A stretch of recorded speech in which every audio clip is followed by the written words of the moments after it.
Pues muy buenos días tengan todas y todas las personas que nos escuchan y nos sintonizan como cada semana en este que es el seminario permanente del Human and Not Human Communication Lab de la Facultad de Comunicación de la Universidad de Anáhuac, que les agradecemos a todas las personas que nos acompañan hoy, tanto en vivo y en directo como a través de nuestra transmisión en redes sociodigitales, en este espacio virtual que tenemos donde un servidor, Jorge Alberto Hidalgo Toledo, en nombre de el Human and Not Human Communication Lab de la Facultad de Comunicación, les da la más cordial bienvenida junto con mi querido colega, el doctor Alex López Novelo, que se encuentra en el otro lado, en la otra punta de la Internet, mi queridísimo Alex, en aquel extremo sur del Internet. ¿Cómo te va?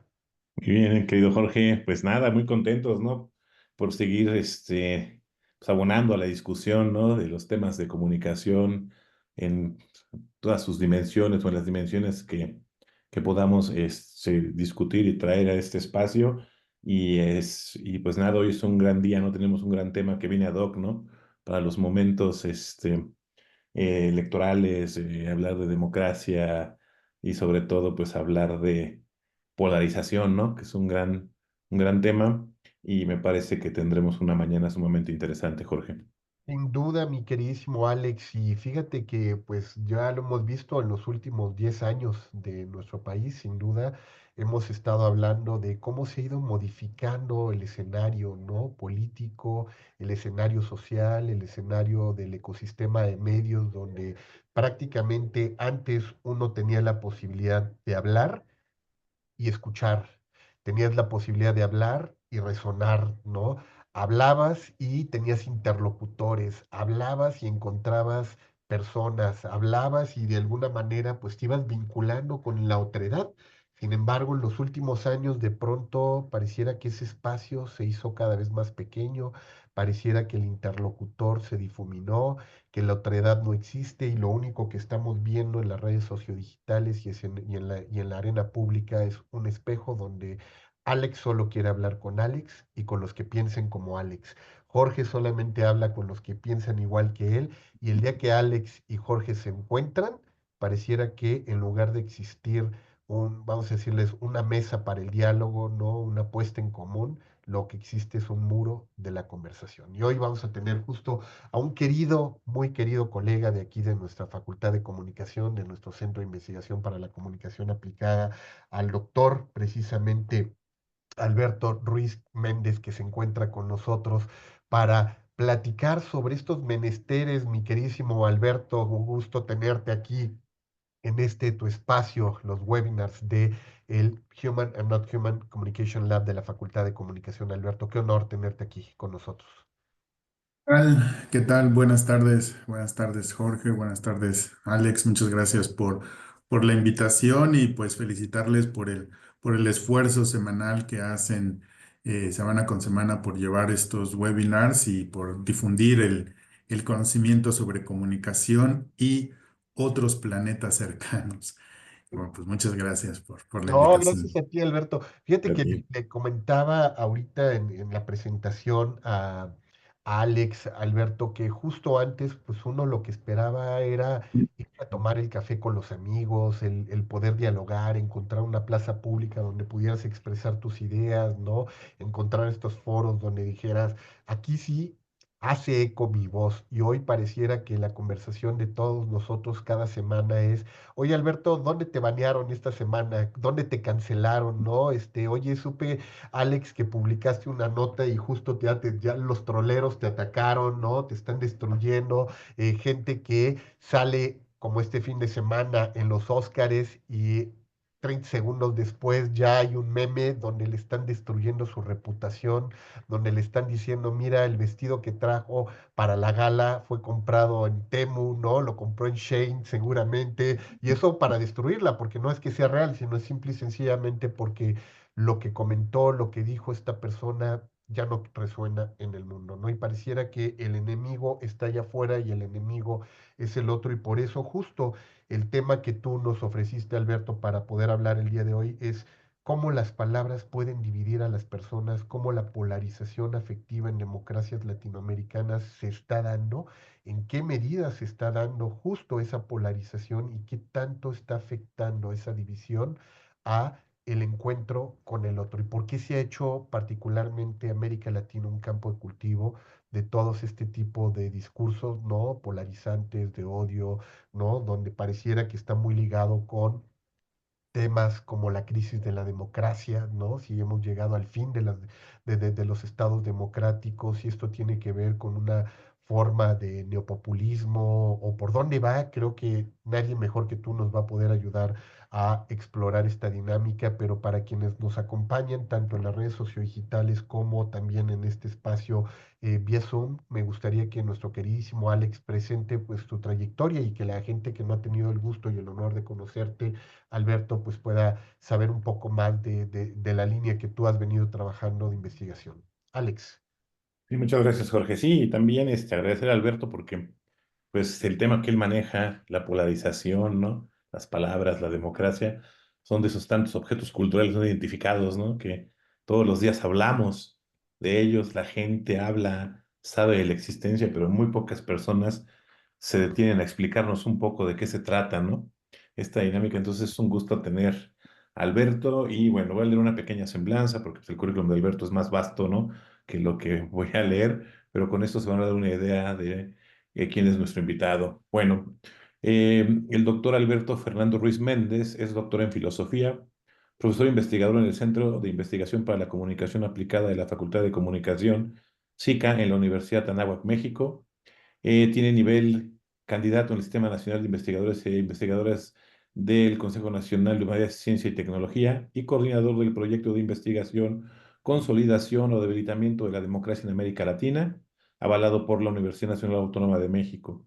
Su más reciente publicación es el artículo Tiempo de polarización, una mirada a la crisis de la democracia a través de la comunicación política populista en la revista Sintaxis, y sus líneas de investigación versan sobre democracia, comunicación política, polarización y populismo, además de ser conductor y productor de cine, Autopsias, podcast de cine. Y también, recientemente, pues, Alberto también tuvo una publicación a nivel internacional, en una de las publicaciones con mayor reconocimiento, ¿no? En el tema de democracia, política, etcétera, etcétera, que ya nos platicará seguramente, ¿no? Entonces, para toda nuestra audiencia, ese es nuestro invitado y Alberto, pues una vez más agradecer tu disposición y tu tiempo para participar en este espacio y bienvenido. Gracias, Alex. Muchas gracias, Jorge, nuevamente por la invitación. Esperemos estar a la altura de sus halagos. Y bueno, me voy a permitir, como son varias ideas las que quiero compartir con ustedes, con el público, con el auditorio, con los seguidores, pues me voy a permitir leer un texto que preparé al mismo tiempo de ir pasando las diapositivas. Entonces, voy a hacer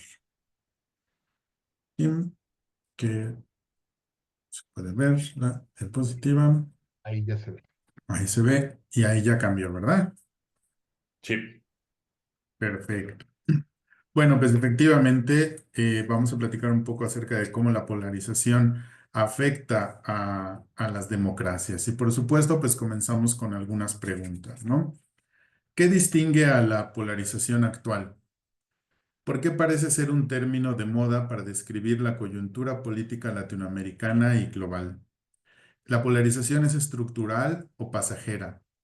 ¿La polarización es una condición normal de las democracias o es una señal de su crisis y debilitamiento? Responder estas preguntas es una labor complicada, sobre todo cuando se trata de fenómenos con muchas aristas y que pueden tener su origen desde diversos ámbitos. Por ejemplo, el caso de las redes sociales. Uno de los factores que explica la proliferación de discursos racistas, xenófobos, entre otros, es la falta de regulación por parte de las plataformas sobre los contenidos. Recientemente, Meta eliminó la verificación de datos para sustituirla por las notas de la comunidad, es decir, que en vez de que el personal de Meta revise que el contenido falso o ofensivo no se difunda, la empresa les delegó ese trabajo a los usuarios que, aún teniendo buenas intenciones, se ha comprobado que tardan hasta 11 horas en bajar un contenido que es falso o que incita a la violencia. Esta situación revive el gran y crucial debate de si las redes deberían servir de sensores y bajo qué condiciones, o si por el contrario deberían favorecer la libertad de expresión de los usuarios, a pesar de que vivimos en un auge de la desinformación y la posverdad. Sin embargo, estudios como el que a continuación les presentaré parten de la idea de que la polarización es producto de un discurso político que permea la sociedad en general. Por supuesto que no se puede negar que el poder de las redes sociales en política. Sin embargo, aún no llega el día que baste con una cuenta en X o en Instagram para movilizar a millones de personas. Esto sí lo sigue siendo casi exclusivamente el discurso político, y en particular el de los presidentes, quienes, apoyados por la amplificación de los medios tradicionales y digitales, siguen ejerciendo una influencia poderosa en la configuración del ideario social de las personas. En este sentido, aquí asumimos que el origen de la polarización está en un discurso divisivo que tiene su origen en la persona que ostenta el poder político. De ahí que nuestra puerta de entrada para analizar la polarización sea la comunicación política. Por comunicación política entiendo el proceso de hacer público las acciones del gobierno en turno y la ideología que la sustentan y que derivan en una toma de decisiones vinculantes para todos. Por ejemplo, cuando el gobierno comunica a través de una conferencia, de un post en redes sociales, de un comunicado de prensa, etcétera, que con el propósito de defender la soberanía nacional y la identidad de su pueblo va, digamos, a nacionalizar la banca, es un ejercicio de comunicación política, pues cubre ambas dimensiones, la ideología política que dirige las decisiones sobre lo público y las acciones que se toman derivadas de aquella ideología. En este sentido, la idea central que quiero compartir con ustedes es que en las democracias latinoamericanas contemporáneas, la polarización es producto de una determinada forma de comunicación política cuyo principal emisor son los estados. Veamos un par de ejemplos. El día siguiente a las, entre comillas, elecciones presidenciales en Nicaragua, el, entre comillas, ganador Daniel Ortega, mencionó que los 7 aspirantes presidenciales eran, y lo estoy citando, disculpen ustedes mi francés, unos hijos de perra del imperialismo yanqui. Encarcelados por supuesta traición a la patria, Ortega mencionó que ya no eran nicaragüenses y que deberían llevárselos a Estados Unidos porque ya no tenían patria. Estas declaraciones han estado acompañadas con diferentes acciones legales y judiciales para cerrar universidades, ONGs, iglesias, asociaciones civiles y prensa que tenían una postura crítica hacia su gobierno. En consecuencia, es bien sabido que en dicho país ha habido una oleada de, por ejemplo, migración voluntaria y forzada de periodistas debido a su persecución. Como vemos, existe un discurso que divide a la sociedad nicaragüense entre quienes apoyan al gobierno y quienes no, es decir, los que se supone que el discurso político oficial asume como traidores de la patria. Otro caso emblemático es el de Venezuela. Desde la llegada de Hugo Chávez al poder y ahora con la presidencia de Nicolás Maduro, ambos se han caracterizado por la utilización de adjetivos calificativos despectivos e hirientes hacia sus opositores tanto dentro como fuera de Venezuela. En 2008, durante un acto público, Chávez expresó su enojo por las políticas de Estados Unidos y expulsó al embajador estadounidense en Venezuela, declarando: "Váyanse al carajo, yanquis de mierda, aquí hay un pueblo digno". A lo largo de sus gobiernos, tanto Chávez como Maduro han utilizado la misma estrategia de descrédito moral y político para con sus adversarios, acompañada de acciones judiciales de dudosa justificación para limitar su derecho a la participación en la vida pública de aquel país.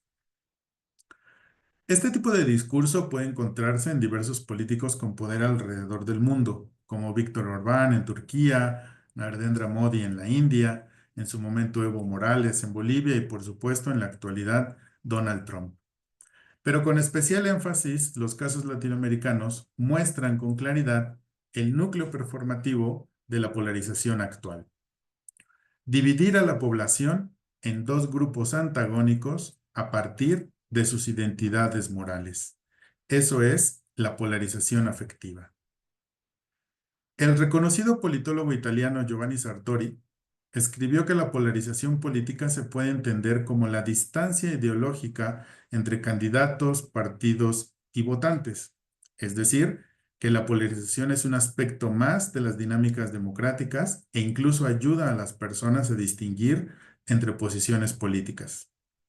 Sin duda, esta descripción es pertinente cuando la polarización estaba basada en ideologías políticas, izquierda-derecha, conservador-liberal, o incluso si era expresada a través de la clase social. Sin embargo, a partir de los discursos que he mencionado, actualmente podemos decir que la polarización se ha desplazado de lo político a lo cultural e identitario. Sin que las diferencias políticas se hayan perdido, la actual polarización está generando clivajes anclados en identidades étnicas, religiosas, culturales e incluso nacionalistas. Actualmente vemos este tipo de polarización, por ejemplo, en las redes sociales. En ellas proliferan publicaciones que destacan cualidades negativas del otro y propician reacciones divisivas entre las personas. ¿Te identificas con nosotros o con ellos? Pues la división social se basa en un componente moral que, como mencionara Jennifer McCoy, es difícil de superar, porque los mecanismos psicológicos asociados impiden la comunicación y apertura a nueva información y la voluntad de negociar y llegar a un acuerdo. La autora menciona que estos mecanismos se van a ver reforzados en una época creciente de desinformación en redes sociales. En este contexto podemos decir que la polarización política deja de ser parte de la pluralidad democrática cuando se entrelazan tres elementos. En primer lugar, cuando los actores políticos rechazan participar bajo las reglas del juego democrático.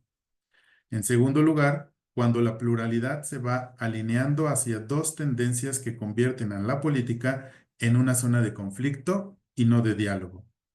Y en tercer lugar, y principalmente, cuando se institucionaliza un discurso que refuerza una dimensión afectiva que va más allá de lo político y atribuye características físicas e ideológicas negativas que se convierten en diferencias irreconciliables. De este último punto, vamos a ver un ejemplo. En una investigación publicada recientemente y que Alex hacía mención y lo cual le agradezco, y realizada junto con mis colegas el doctor Ricardo Prado y la maestra Sofía, nos dimos a la tarea de analizar el estilo de comunicación política del expresidente mexicano Andrés Manuel López Obrador en sus conferencias de prensa matutinas conocidas como las mañaneras, con el objetivo de conocer cuál era el contenido y significado del término conservador, palabra con la que se refería a sus adversarios políticos. Les invito a consultar dicha publicación que ahora ven en pantalla y a continuación les comparto algunos de los resultados. El discurso político de López Obrador puede ser catalogado como populista en tanto que plantea una división social entre pueblo y élite a partir de su propia comprensión del pueblo bueno y los conservadores, respectivamente. Sus diarias conferencias matutinas fueron la principal plataforma para comunicar e imponer esta visión de la sociedad durante todo su periodo presidencial. Por ello es importante conocer el contenido y significado del término conservador. Para alcanzar este objetivo, se analizaron, a través del software Atlas TI, las versiones estenográficas de 1,117 conferencias matutinas en el periodo que va del 3 de diciembre de 2018 al 10 de julio de 2023. Como primer resultado, a través de una codificación inductiva, se encontraron 734 conferencias en donde se hizo mención al conservador, para un total de 2,388 menciones del término y sus inflexiones. Al procesar aquellos datos con el software mencionado, se encontraron las siguientes coocurrencias, es decir, las relaciones significativas entre el término conservador y otros términos adyacentes. Lo que usted está viendo en la pantalla es esta tabla que nos muestra que de las 349 veces que aparece el término conservador, este establece una relación de coocurrencia con el término política que aparece 110 veces. O sea, de las 349, 110 veces está asociado con el término política. Esto significa que ser conservador es una postura política, lo cual nos sorprende en tanto que ya sabemos que el discurso político tiene entre una de sus funciones crear amigos y enemigos y darlo conocer al pueblo. Pero lo interesante son los adjetivos adyacentes, pues estos le confieren sus características morales al conservador: ser corrupto, hipócrita, autoritario, opuesto al cambio, clasista, racista y adversario. Esta relación de sinonimia entre el conservador y aquellos adjetivos se muestra a partir de la categoría de densidad que nos ofrece el software. Por densidad se entiende la multiplicidad de relaciones que tiene un término. En el caso del discurso obradorista, como lo podemos ver en el siguiente diagrama, el término conservador tiene una densidad de 8, es decir, con cada uno de los adjetivos mencionados, mientras que cada adjetivo tiene una densidad de 1, es decir, se relaciona solo con el término conservador. De manera concreta, lo que el Atlas TI nos muestra es la comprobación de que todos esos adjetivos que ustedes ven alrededor del término conservador, durante todas esas conferencias, solo aparecen adyacentes a la palabra conservador. Es decir, el discurso presidencial no utilizaba ninguno de esos adjetivos para referirse a cualquier otra postura política más que al conservador, ¿no? Entonces, conservador tiene una densidad de 8, es decir, se va a relacionar con 8 palabras, y luego esas otras 8 palabras, que son los adjetivos que ven alrededor, tienen una densidad de 1, es decir, solo se relacionan con una palabra y esa palabra es conservador. Esto significa que aquellos 8 términos adyacentes al conservador tienen un vínculo de sinonimia, según lo mostrado por el software. Esto permite interpretar al conservador como un significante performativo, es decir, una palabra que implica una acción. Conservador es ser corrupto, mentir, robar, discriminar, imponer. Esto significa que, en el discurso político obradorista, el término conservador identifica al otro antagónico, a sus adversarios, como un agente social que está en el terreno de la ilegalidad y la inmoralidad, y cuyas acciones lo deslegitiman como miembro de la sociedad democrática. La democracia se basa en la idea de que todos los actores políticos son adversarios, no enemigos. Sin embargo, con esta asociación de adjetivos calificativos al término conservador que lo sitúan en el terreno de la ilegalidad y la inmoralidad, tenemos la idea de que el discurso obradorista lo que está comunicando es la idea de un enemigo que no merece participar en el juego democrático. La principal estrategia de la comunicación política populista consiste en dominar el discurso político imponiendo una narrativa que no se analiza en sus aristas, sino que se expresa en su forma dicotómica. Lo que dice el líder es verdad, lo que dicen los demás es mentira. Esta comunicación busca debilitar los espacios para la expresión de las diferencias al filtrarlas a partir de la distinción radical entre un nosotros y un ellos. Esta estrategia de comunicación se desarrolla a través de un proceso de mediación comunicativa que aprovecha la estructura de los medios tradicionales y digitales para llenar el espacio público con un discurso maniqueo en el que se califica al otro como un enemigo sin legitimidad moral y política para dialogar. Un ejemplo de ello fue la comunicación política del expresidente mexicano. El análisis del término conservador mostró que los contenidos del discurso obradorista se enuncian como un hacer, expresados a través de las mañaneras, lo que pretenden es impedir el ejercicio de las garantías necesarias para el reconocimiento de los derechos políticos de quienes considera sus adversarios. En consecuencia, este discurso está cargado de una performatividad que, por un lado, no promueve la progresividad de los derechos y las libertades y, en relación al conservador, constantemente hay una descalificación moral que deslegitima sus críticas y reclamos, imponiendo un significante performativo que le sitúa en la ilegalidad y en la inmoralidad, manteniendo así la narrativa de un conflicto moral entre el pueblo y la élite que divide a la sociedad en dos grupos sin posibilidad de reconciliación.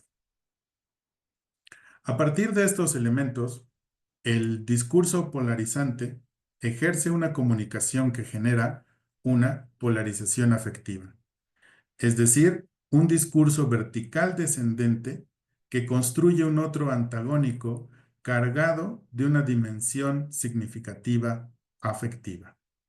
Esto genera que en las personas se genere una reacción divisiva. O estás conmigo, por ejemplo, defensor del pueblo, o estás con los malos, con los que son corruptos, hipócritas, autoritarios, racistas y clasistas.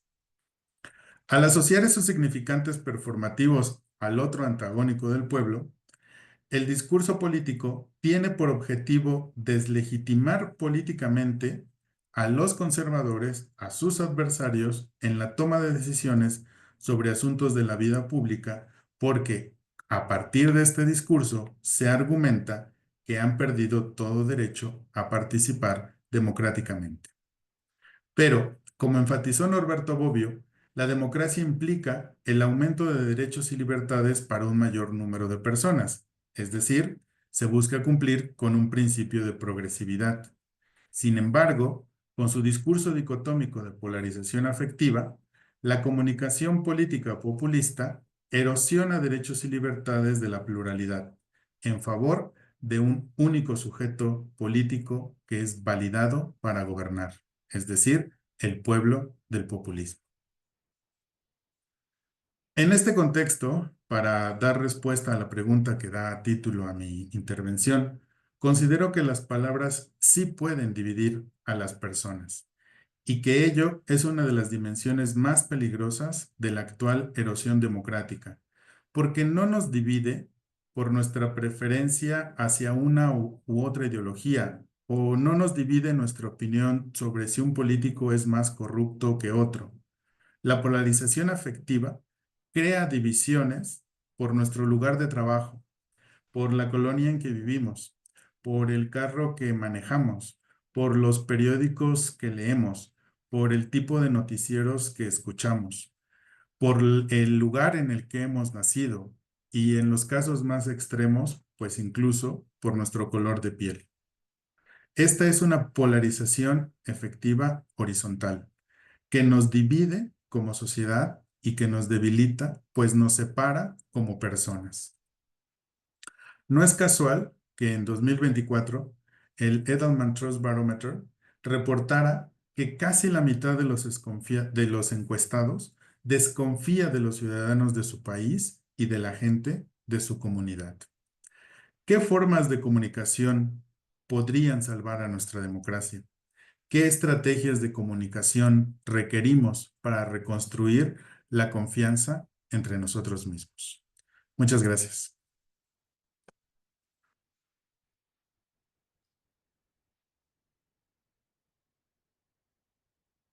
Ahí estamos ya de regreso, mi querido Alberto, sin duda, pues un gran tema el que has puesto en la discusión. Yo creo que ahora la pregunta que nos vamos a enfrentar justo con las personas que nos están siguiendo es, ¿y cómo hacer frente, como bien dices tú, a este tema de la polarización, ¿no? A este tema de las grandes divisorias. Estamos seguros que las personas que nos están escuchando, que nos están siguiendo, pues tendrán alguna pregunta, alguna inquietud. Vamos a abrir la posibilidad de que aquellos que tengan algún cuestionamiento sobre tu exposición nos puedan compartir sus opiniones. Vamos a dar ahí algunos minutos para que la gente que quiera hacerlo, pues pueda hacer ya a través del modo de reacciones, a través de la plataforma de preguntas y respuestas, también nos lo puedan cuestionar. Yo quisiera arrancar sobre este tema, Alberto, sobre cómo alfabetizarnos para el tema de la polarización, ¿no? Y te digo, por cómo alfabetizarnos para que pareciera que la respuesta es muy sencilla, ¿no? Pues habrá que tener, pues, educación cívica primero, pues, para poder hablar con el otro, hacer un encuentro con el otro, pero hoy educarnos en términos de vamos a decir, la proximidad de la otredad, ¿no? Ante el otro, cómo reconocerlo, cómo reconocer su valía como persona, como escucha, pues no es fácil, ¿no? Pareciera que nuestra sociedad se rompió el tejido social, se rompió las formas de diálogo, entonces por eso insistía que es como una nueva alfabetización, es volver a entender el mundo del otro, comprender su mundo para reescribir en su mundo a través del diálogo. Pero esto es posible a la luz de ustedes como politólogos, ¿no? Como expertos en esta materia. Es fácil volver a reeducarnos para cómo hemos evolucionado socialmente para volver a hacer esos encuentros con la otra edad. Tenemos la esperanza de que sea posible, ¿no? Porque si Exacto, la no, esperanza. no estaríamos en estas lides. Y bueno, pues no es menor esa esperanza. Esa esperanza se basa en información concreta, ¿no? Por decirlo de esta manera, existe en los seres humanos la posibilidad de entablar ese tipo de encuentros. Estoy pensando como en diferentes niveles, ¿no? Por supuesto estaría el nivel que es el de la vida cotidiana, estaría el nivel que es el nivel cívico y estaría el nivel que es el nivel político. El nivel político quizá es el más complicado porque es el que está más enmarañado.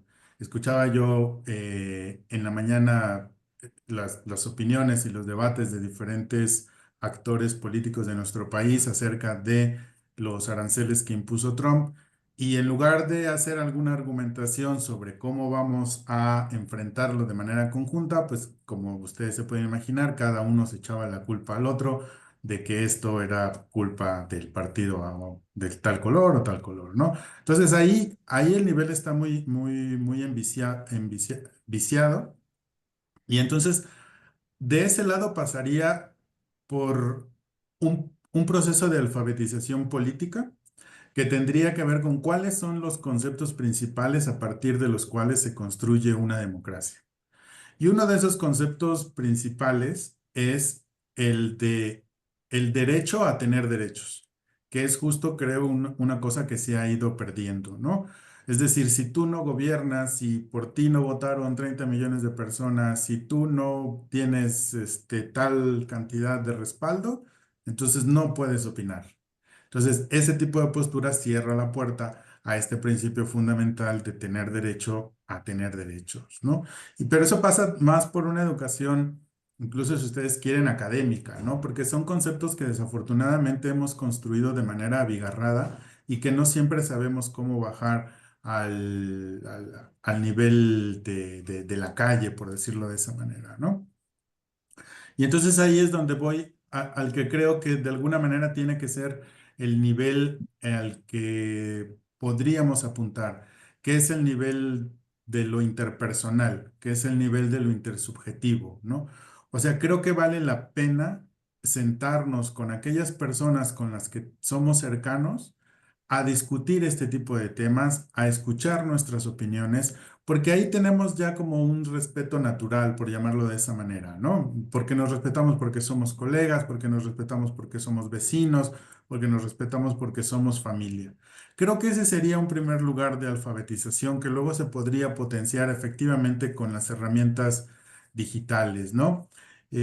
Pero creo que una primera apuesta podría empezar por ahí, ¿no? O sea, no le podemos pedir a la gente o bueno, sí, pero no es real pedir a la gente que entienda qué es la comunicación política, qué es el discurso político, qué es la otredad, pero sí le podemos recordar que tenemos la posibilidad y las herramientas como seres humanos, pues de escuchar al otro con respeto, con paciencia, con el reconocimiento de su diferencia y hacerlo a ese nivel interpersonal, intersubjetivo, sin que tengamos que exigirle, si es que no lo quisiese, pues una reflexión más profunda sobre todos esos conceptos, ¿no? Entonces creo que pasa más por una invitación de escuchar al que es cercano a ti y esto pues con la esperanza de que pues te vas elevando, ¿no? Bueno, ya escuchaste a tu vecino, ahora escuchas a tu profesor y luego vas a escuchar en la radio y tal. Y pues de alguna manera, en realidad lo que estás practicando es como este escudo contra la polarización, ¿no? Es decir, me voy a situar en una especie de duda, ¿no? Voy a permitir que el otro hable y me voy a permitir escucharlo. Y luego pues voy a hacer un proceso de aceptación, de rechazo, de reconocimiento, de estigmatización. Bueno, pues eso ya depende de cada quien, ¿no? Pero es este primer momento, ¿no? En donde me sitúo con al otro como un igual y podemos empezar con los que consideremos más cercanos, ¿no? Creo que por ahí podría ser un punto. Pero fíjate que lo curioso, Alberto, y de ahí va mi pregunta, es qué tanto realmente las personas quieren situar al otro como un igual hoy, ¿no? Como que algo ocurrió a nivel social, ¿no? Donde pareciera que vivimos en una simulación. Yo hago como que quiero escuchar a Alberto, pero realmente en el fondo estoy como diciendo que yo era Jacques Cousteau, que estaba en el fondo del mar, que no. Y mientras Alberto habla, yo sigo reforzando mis propias creencias, mis propios Ujú. formas, formas, y termina Alberto y digo, pues, ¿cómo ves, Alberto, que no me parece lo que tú me dices? Y con todo yo me cierro y no quiero hablar, así sea mi hermano, mi primo, mi padre, ¿no? Mi familiar, mi vecino, gente con la que querías, y peor aún, además digo, y como no piensas igual que yo, pues te voy a cancelar, ¿no? Y lo vemos hoy, como te digo, como una posición, no quiero decir generacional, porque no creo que es un tema generacional, creo que es un tema social, ¿no? El que ya nos metimos tanto en una burbuja donde no queremos salir, ¿no? Y nos sentimos más cómodos respirando el mismo aire, así nos asfixiemos con nuestras propias creencias, pero estamos más convencidos de que queremos seguirnos respirando nosotros, pero no sé si esto de verdad ya es un tema social, ya casi como un virus, o es solamente de ciertos sectores, o todavía podemos tener un poco de esperanza de que se dé el proceso como tú lo decías, Alberto. Eh, Vamos a ver.